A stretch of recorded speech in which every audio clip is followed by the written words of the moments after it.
Hey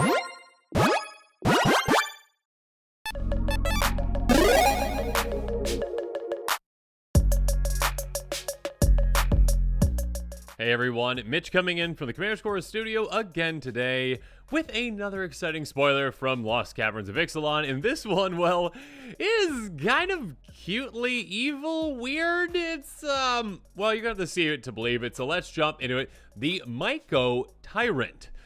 Yeah, here we go. A Star Elder Fungus, a trample that costs 3 mana in Golgari. Power touch each equal to the number of creatures you control that are fungi and or saplings. So Fungus, Sapling, Tribal, pretty exciting. Kind of like a quirky tribe. Absolutely love it. At the beginning of our end step, create X11 black fungus creature tokens with this creature can't block, where X the number of times you've descended this turn. You descend each time a permanent card is put into a graveyard from anywhere. So essentially, if permanents are hitting our graveyard from here, there, or anywhere, well, we are going to be taking advantage of this trigger at the beginning of our end step.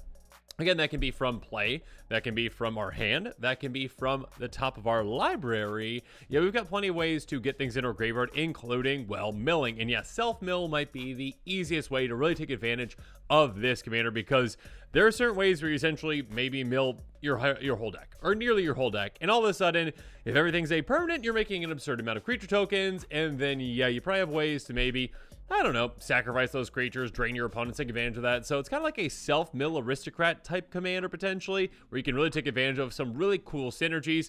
Or, yeah, I mean, if you just want to go straight up, you know, fungus, sapling, tribal, you can do that as well. So yeah, this one definitely has me intrigued. I like this new kind of mechanic. I like that kind of descending when you put things in your graveyard, whenever permanents hit your graveyard. So again, if you build your deck in a way that just takes advantage of what, like 100% permanence, anytime anything that you mill hits the graveyard, you are going to be getting more and more and more funguses, fungi, whatever they are.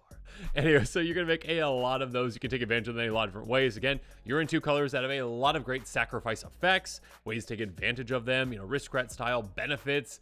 Yeah, a really cool commander overall, and a lot of really good cards that can work really well with it. So if you are interested in any of the cards I mentioned on this episode, make sure to check out that card list link in the description below.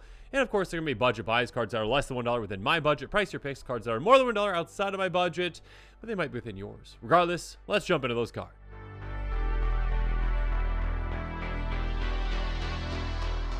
First up, to start off the budget buys, let's talk about Crawling Infestation. Just another example of a way to take advantage of some milling. At the beginning of your upkeep, you may mill 2 cards. Yeah, we're going to be doing that. Whenever 1 or more creature cards are put in your grave from anywhere during your turn, you get a 1/1 insect creature token. Triggers only once each turn, so this one does have a limitation. That being said, it does benefit you by getting an extra insect in play. Unfortunately, it's not, a fungus or a sapling. We'll take advantage of those still, get more creatures into play, and also getting a great repeatable way to mill. In a very similar way, an older card, beginning of your upkeep, you may mill 2. Whenever 1 or more land cards appear in your grave from anywhere for the first time each turn, you get a 1/1 green insect creature token onto the battlefield. So yeah, basically a way to take advantage of lands as well, and yet another repeatable mill effect. And these repeatable effects can of course really stack well with this commander. Moving on, Stinkweed Imp, make sure you take advantage of dredge cards as well. A 1/2 imp with flying, or deals counter to a creature. Destroy the creature, sure, but what really matters is dredge 5. So again, if you would draw a card instead of this in your graveyard, you basically draw this from your graveyard instead. You don't really draw, you just get it from your graveyard to your hand, and then you mill 5. So yeah, this and other dredge cards can work very, very well. Of course, if you got ways to discard this, that can also really help you as well. Keep in mind that does count towards your descending as well. If you maybe have a way to discard this, get in your graveyard, that counts too. So make sure you keep that in mind. Or yeah, how about just a mass milling effect like a Keening Stone? This one could be huge. Artifact for 6 mana, pay 5, tap, target player mills X cards or X number of cards in the player's graveyard. Yeah, I mean, if we have 20 cards in our graveyard, all of a sudden we mill 20 for 5 mana. That is huge. That is massive. And of course, the next time it's going to be 40. Just be careful with milling yourself, obviously, with something like this. That being said, yeah, it can lead to a very explosive turn again, just basically setting yourself up for a huge play again. End step, making an absurd amount of funguses, fungi, whatever they are. Yeah, have fun with that. Next up, let's talk about Viserys here. Of course, you got access to a lot of great sacrifice outlets, including a free one like this one. Sacrifice creature, scry 1. So when we are sacrificing creatures, again, those permanents are going to be hitting our graveyard, and we are going to be saying, yeah, cool. Hey, yeah, we're gonna add to that descend amount, essentially getting even more creature tokens. And of course, we've got ways, again, like I mentioned before, and like I'll show in a little bit, to take advantage of sacrificing creatures to really gain benefits from them as well. Of course, with this benefit, scrying 1 is just great anyways. Hey, look through the top of your library, essentially, and see what you want to keep on top. Next up, Understudy Informer. One that is not free, but one that is massive. Yeah, pay 1, sacrifice a creature, target player mills cards until they basically reveal a land, then all those cards go into their graveyard. Yeah, you can utilize this, take out your opponents potentially, later on in the game maybe, if you've got other ways that you can mill them too, or yeah, just early on, you're going to be targeting yourself. Most of the game, you're going to be targeting yourself, milling for a ton, getting all those things in your graveyard. Again, you can mill even just without, removing a lot of lands from your deck, maybe ramping, that does help, but even without that, you could just happen to get lucky and hit 10 plus cards before you hit a land, goes into your graveyard, and then all of a sudden, again, for that 1 mana, you just made 10 plus creature tokens. So yeah, getting multiple triggers off this can actually obviously be really, really, really good. Moving on, Zulport Cutthroat. Whenever it or another creature control dies, you don't lose 1 life and you gain 1 life. This is a great way to finish opponents off. Again, you sacrifice a ton of things, you mill a ton, you get a lot of things in your graveyard. You get to your end step, you make a ton of saplings, then you got something free like a Viscera Seer, a free sacrifice outlet to sacrifice creatures, drain your opponents with something like this, and just take them out. Also, keep in mind, Golgari Germination is definitely a really cool card. Whenever a non-token creature control dies, you make a 1/1 sapling, which, keep in mind, it's not a fungus, but it is a sapling, so that does add to your commander's power. There are ways to take advantage of your commander's power as well, so keep that in mind. But yet another way to essentially have that aristocrat-style value, replacing a creature that you're sacrificing, again, a non-token creature that you sacrifice, get a token replacement, essentially, that you can then sacrifice again to get even more value out of your aristocrat-style effects.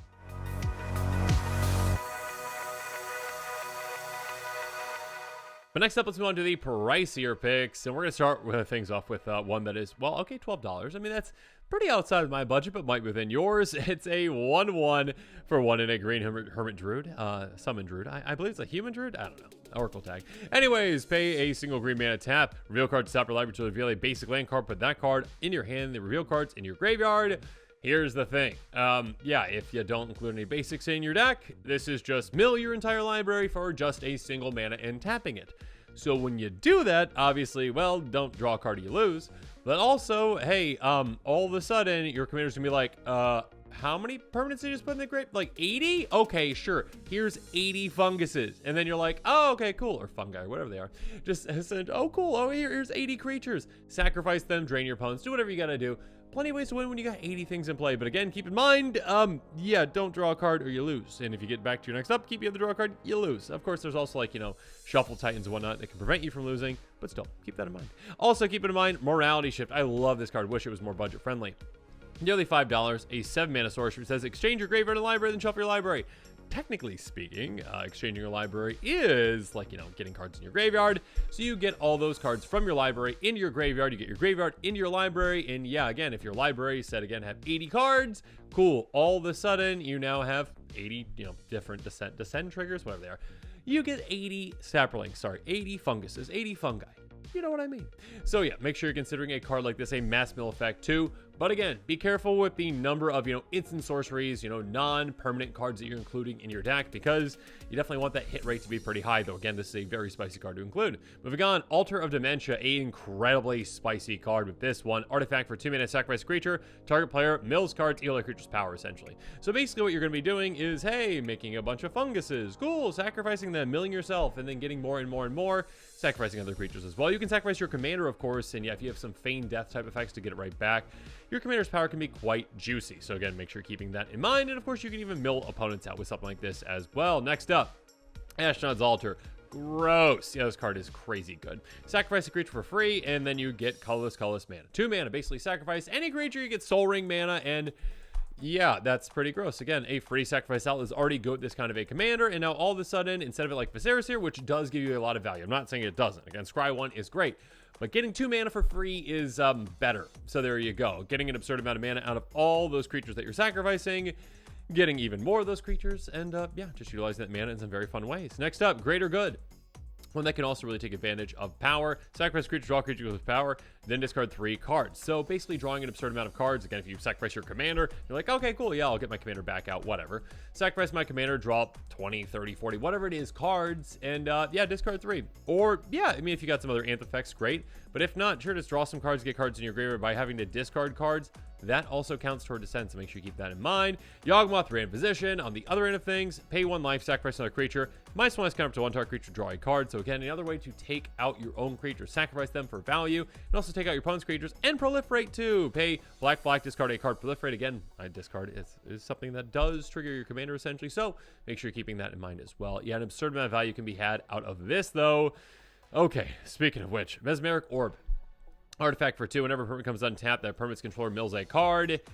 Yeah, this is just milling for everyone. Again, your opponents typically don't want to be milled. You do. So yeah, every single time you tap, lands or whatnot, untap them, and then all of a sudden you're milling more and more cards. That's just free value with your commander. You're swinging with creatures. Again, with all those creature tokens you make, you're swinging out with them. When they go to untap, cool. That adds to your amount of cards that you're going to be milling as well. Of course, there's some infinite things you can do this too, but yeah, at the very least, it's just, hey, pay 2 mana and mill a ton of cards throughout the game. Finally, one to keep in mind though, Tendershoot Dryad.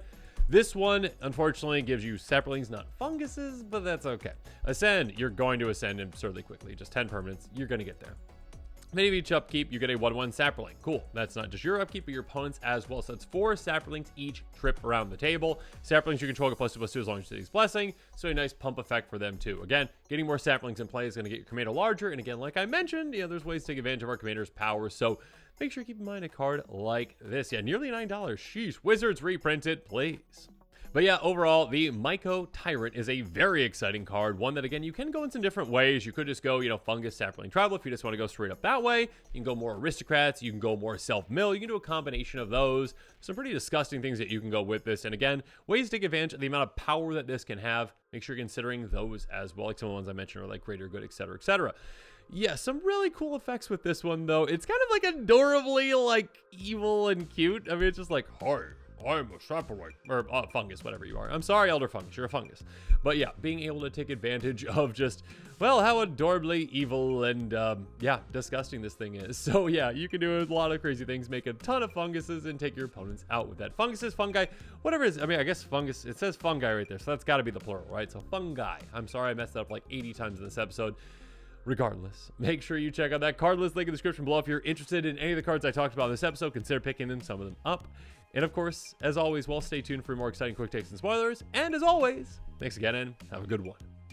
This show and episodes like this one are possible thanks to viewers like you. If you're looking for an easy way to help support this show, make sure that you like, share, and subscribe. Also, hit that bell notification icon so you don't miss any new episodes. You can also go check out our playmats and other merchandise at thecommandersquarters.com. We also have a ton of brand new t-shirt designs in stock, so make sure you check out those as well. Another easy way to support this show is with our TCG player affiliate links. So whether you're buying a deck or individual cards, you can use this general link right here or one in the description. And the final way that you can support this show is by supporting us directly by becoming a patron. There are many benefits to being a patron, and I truly couldn't do this without all of their support.